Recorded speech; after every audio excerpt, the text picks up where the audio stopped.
Bonjour la Pologne.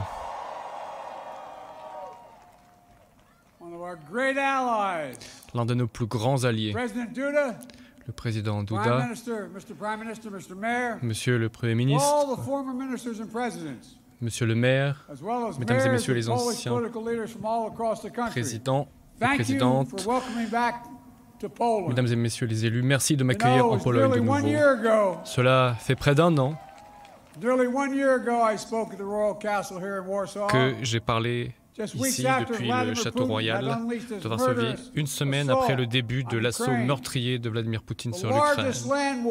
La plus grande guerre terrestre en Europe depuis la Seconde Guerre mondiale. Guerre durant laquelle la prospérité et les principes qui ont garanti la stabilité de cette planète ont été menacés. Il y a un an, le monde s'apprêtait à ce que Kiev tombe. Je reviens de Kiev, j'en rentre et je peux vous dire que Kiev est debout, forte. Kiev est fière, elle est grande et surtout, elle est libre. Lorsque la Russie a envahi, ce n'est pas que l'Ukraine qui a été testée, mais le monde entier, qui a fait face à une épreuve historique. L'Europe, l'Amérique, l'OTAN, toutes les démocraties du monde ont fait face à l'épreuve. Les questions étaient simples et elles étaient profondes. Allions-nous réagir ou allions-nous détourner le regard? Serions-nous forts ou bien serions-nous faibles? Serions-nous unis, nous les alliés, ou bien divisés? Et un an après, toutes les réponses sont connues. Nous avons réagi, nous avons été forts et nous avons été unis. Le monde n'a pas détourné les yeux.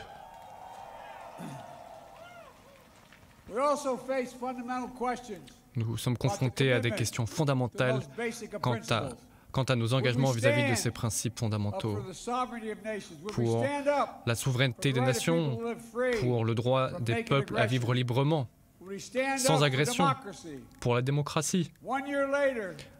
Un an plus tard, nous connaissons la réponse à la question sur ces engagements. Oui, nous nous engageons pour le droit à vivre libre, pour la liberté, et nous l'avons fait pour la démocratie. Hier, j'avais l'honneur d'être aux côtés du président Zelensky à Kiev. J'ai dit que nous allions continuer à nous battre pour ces choses, quelles qu'en soient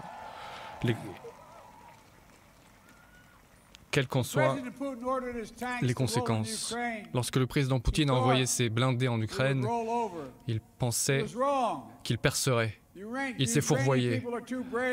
Le peuple ukrainien est bien trop brave. L'OTAN, l'Amérique, les États-Unis, les nations libres du monde, de l'Atlantique au Pacifique, ont été trop unis. L'OTAN a été trop forte et à la place d'une victoire facile, Poutine est parti en laissant ses blindés détruits derrière lui. Et à la place d'une finlandisation de l'OTAN, il y a eu une otanisation de la Finlande comme résultat. Et la Suède en même temps. Il penserait que l'OTAN se fracturerait. Mais non, l'OTAN est davantage unie que jamais auparavant. Il pensait que l'énergie serait une arme pour écraser la détermination de l'Europe. Mais non, nous avons travaillé à libérer l'Europe de sa dépendance des hydrocarbures russes. Il pensait être un dur et que il pensait qu'il était plus dur que les leaders du monde libre. Mais non, les Américains et les Européens se sont révélés extrêmement déterminés à combattre sa tyrannie. Il a rencontré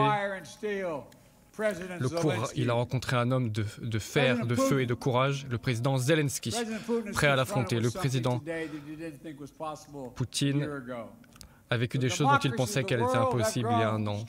Les démocraties, le monde se sont renforcées, elles ne se sont pas affaiblies. Mais les autocrates du monde se sont affaiblis, ils ne sont pas devenus plus forts.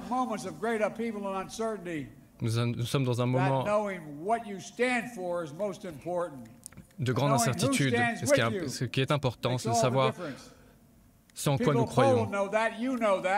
Et nous le savons tous, ces engagements sont extrêmement importants. Et vous le savez mieux que tout le monde. Nous savons ce que veut dire solidarité. Vous le savez. Liberté. Et en particulier ici, qui est une capitale qui a survécu même malgré l'oppression communiste. Liberté pour laquelle continuent à se battre les Biélorusses. Liberté pour la survie de laquelle se battent les Moldaves. Dans la détermination, les Moldaves qui ont gagné leur indépendance et sont maintenant sur la voie de l'Union européenne. Et je suis fier d'être aux côtés du peuple de Moldavie et de sa présidente, Madame Sandu.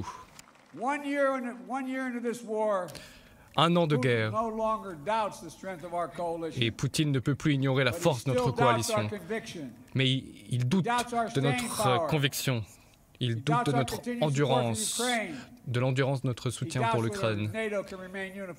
Il doute de la capacité de l'OTAN à rester unie, mais qu'il ne doute pas que notre soutien est infatigable. Nous n'allons pas nous laisser épuiser et l'OTAN restera unie. Le président Poutine va échouer et l'Ukraine va s'imposer dans sa lutte pour sa liberté. Les démocraties du monde sont unies aujourd'hui et demain et pour toujours.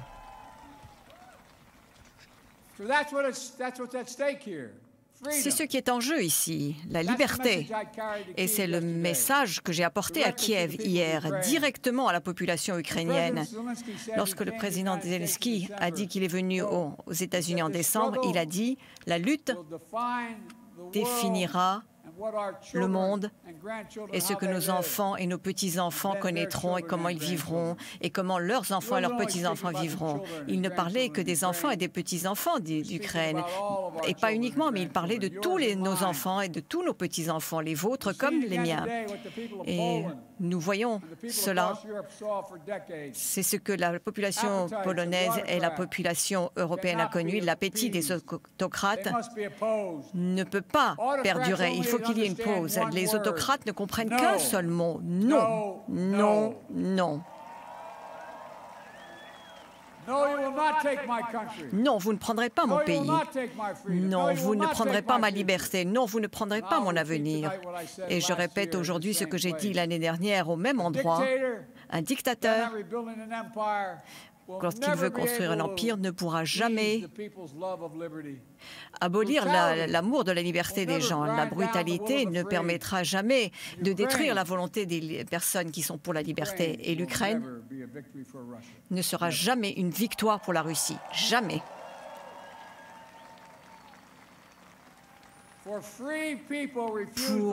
Parce que les personnes libres ne veulent pas vivre dans un monde où tout est sombre.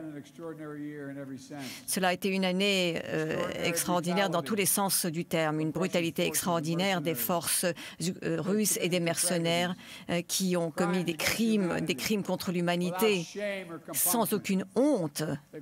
Et ils ont ciblé les civils, ont détruit leur habitat, utilisé le viol comme arme de guerre, ont volé des enfants ukrainiens en essayant de voler l'avenir de l'Ukraine, les maternités, les hôpitaux, les écoles, les orphelinats. Personne ne peut détourner les yeux des atrocités commises par les Russes contre la population ukrainienne. C'est épouvantable. Et extraordinaire également a été la réponse de la population ukrainienne et du monde.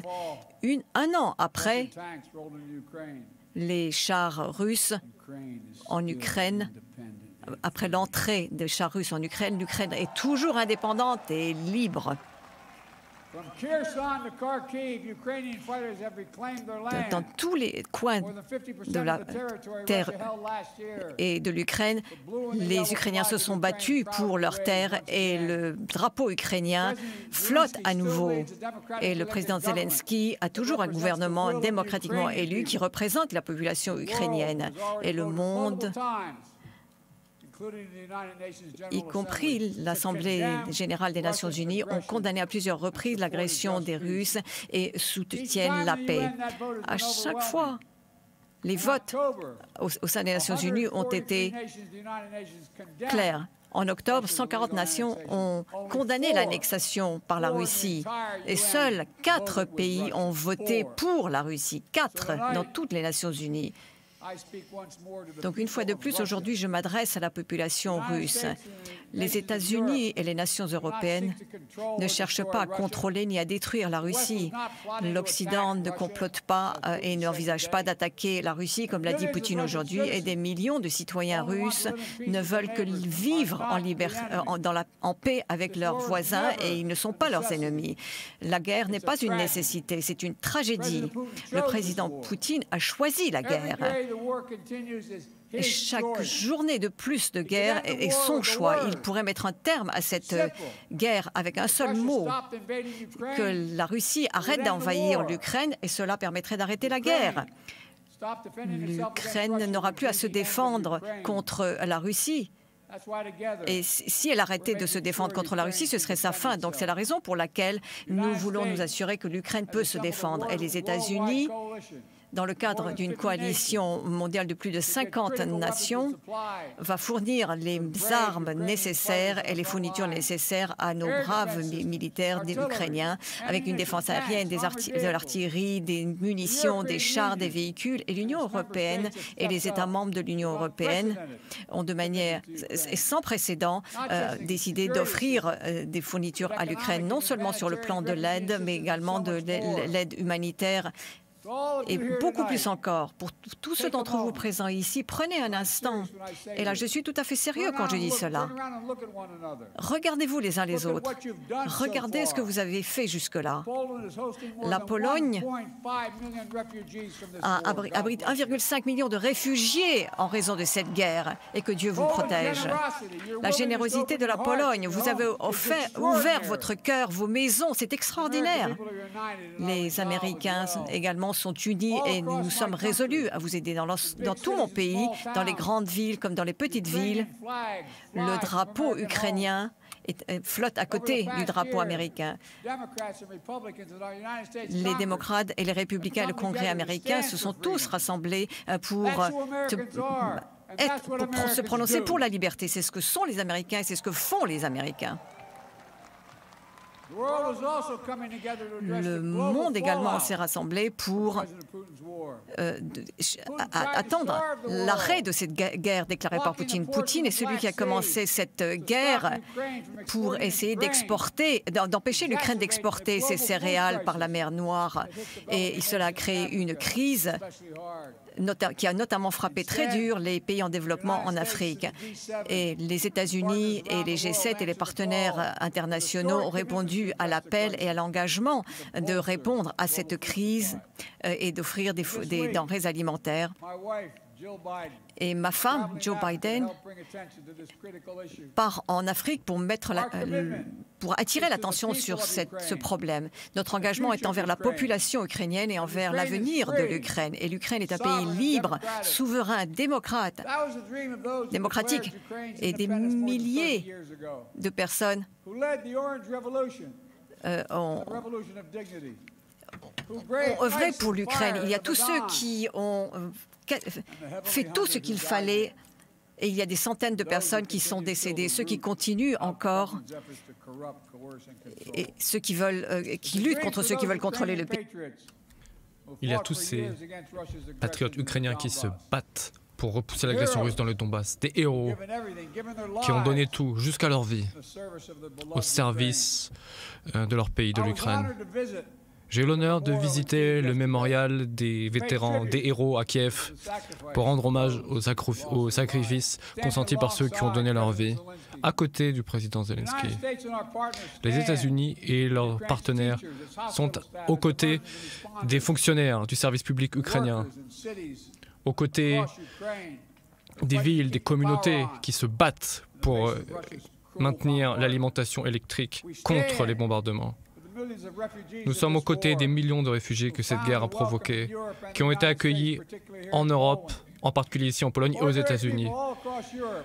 Des gens de bien dans toute l'Europe qui ont aidé et qui continuent à le faire. La société civile, le monde de la culture, les entreprises, y compris la première dame de Pologne qui est présente ici, ont conduit cette aide, montrant ce qu'il y avait de meilleur dans l'homme. Merci, Madame la Première Dame. Merci à tous pour vos efforts.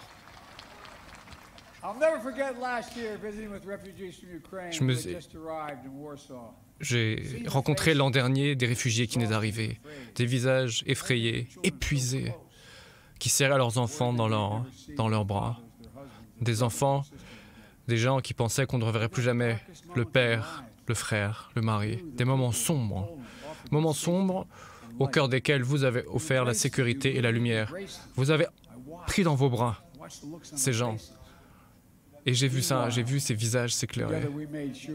Et ensemble, nous avons fait en sorte que la Russie paie un prix lourd. Nous avons maintenu les sanctions les plus lourdes jamais imposées contre un pays dans l'histoire de l'humanité. Nous allons, avec nos partenaires, déclencher cette semaine un nouveau train de sanctions, afin que ceux qui sont responsables en payent le prix et que la justice soit faite quant aux crimes de guerre et contre l'humanité qui sont commis par les Russes. Nous pouvons être fiers de beaucoup de choses que nous avons accomplies au cours de l'année écoulée, mais il faut être réaliste quant à l'année qui vient. Ce travail de défense de la liberté est un travail de long terme et important. Il ne s'agit pas que d'une seule année. L'Ukraine continue à se défendre dans l'offensive russe et lancera elle-même sa propre contre-offensive. Ce seront des jours de difficultés, de victoires et de tragédies. Mais l'Ukraine est prête à se battre. Les États-Unis, avec leurs partenaires et les alliés, continueront à couvrir l'Ukraine et à l'appuyer dans son combat pour sa liberté. L'an prochain, je rassemblerai tous les pays de l'OTAN pour notre sommet de 2024. Nous allons célébrer le 50e anniversaire de la plus puissante alliance militaire de l'histoire du monde, l'OTAN. Les engagements des États-Unis vis-à-vis de l'OTAN et de l'article 5 sont durs comme la pierre. Tous les membres de l'OTAN le savent et les Russes le savent également. Une attaque contre un membre est une attaque contre l'ensemble des membres. C'est un serment sacré que cet article 5. Serment sacré de défendre chaque centimètre carré, chaque pouce du territoire de l'OTAN. Au cours de l'année écoulée, les États-Unis, avec leurs partenaires et leurs alliés, se sont unis dans le cadre d'une coalition extraordinaire pour résister à l'agression russe. Mais il ne s'agit pas que de combattre. Il s'agit du monde que nous voulons. Nous devons, nous, la coalition, améliorer les vies, les santé. Il s'agit de la planète, de l'économie, de la prospérité, de l'environnement.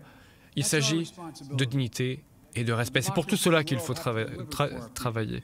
C'est ce que les démocraties doivent présenter au monde. Pour moi, c'est un moment crucial, un moment pivot que ce moment de l'histoire. Les décisions qui seront prises dans les 5 années à venir auront une influence forte sur les décennies à venir. C'est vrai pour les Américains, mais pour l'ensemble des peuples du monde. Les décisions que nous devons prendre doivent être prises dans le cadre de nos principes éternels. Le choix entre le chaos et l'ordre, entre la destruction et la construction, entre l'espoir et la crainte, entre ce qu'il a le plus beau dans l'homme et la main brutale d'un dictateur qui veut écraser cette lumière. Il s'agit ici des possibilités, des opportunités pour tous ceux qui vivent dans la liberté et pas dans l'oppression et la captivité. La liberté. Il n'y a pas de mot plus beau que celui de liberté. Il n'y a pas d'objectif plus noble que la liberté et il n'y a pas d'aspiration plus noble que la liberté. Les Américains le savent comme vous le savez également. Tout ce que nous faisons aujourd'hui doit être fait afin que nos enfants et petits-enfants savent également ce que ce mot veut dire, liberté. Face aux tyrans, liberté. Soyez à nos côtés, nous serons aux vôtres. Avançons ensemble avec confiance et conviction, avec la volonté forte d'être alliés, pas dans les ténèbres, mais dans la lumière, pas de l'oppression, mais dans la libération, pas dans la captivité, mais dans la liberté. Que Dieu vous protège, que Dieu bénisse nos troupes et les héros d'Ukraine et tous ceux qui défendent la liberté dans le monde. Merci à la Pologne, merci, un immense merci pour tout ce que la Pologne a fait. Que Dieu vous bénisse.